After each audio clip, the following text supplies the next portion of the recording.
શું તમારા બેબીને breast feeding ઓર bottle ફીડિંગમાં difficulty આવે છે? તો તેનું એક રીઝન ટંગ ટાઈ હોઈ શકે છે. Hello friends, I am doctor Mansi Patel, associate head dentist at B square dental studio. Tongue tie શું છે? ટંગ ટાઈમાં ટંગની નીચેનો જે ટિશ્યુ ફોલ્ડ હોય છે ટંગને ફ્લોર ઓફ ધ માઉથ જોડે અટેચ કરે છે.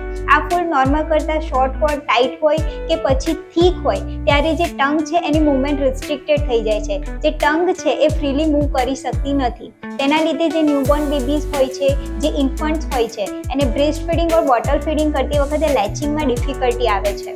બેબી પ્રોલોંગ્ડ ફીડિંગ કરે છે, ફ્રીક્વન્ટ ફીડિંગ કરે છે, સ્ટીલ એનું જે વેઇટ ગેઇન હોય છે પુઅર રહે છે, તેને પ્રોપર ન્યુટ્રિશન મળતું નથી. એટલા માટે તો જ્યારે આ ટાઈપના સિમ્ટમ્સ તમારા બેબીમાં જોવા મળે તો એકવાર ડેન્ટિસ્ટ જોડે જરૂરથી ચેકઅપ કરાવો. ટંગ ટાઈ છે કે નહીં તેના વિશે જાણો.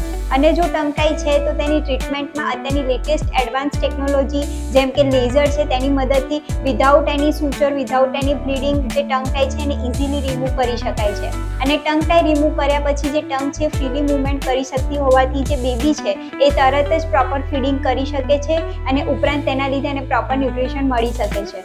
ફ્રેન્ડ્સ, આ ટંગ ટાઈ જ્યારે ઓલ્ડર ચિલ્ડ્રનમાં કે ટોલર્સમાં હોય તો કયા સિમ્ટમ્સ જોવા મળે છે તે હું મારા નેક્સ્ટ વિડીયોમાં જણાવીશ. Stay tune. Thank you so much.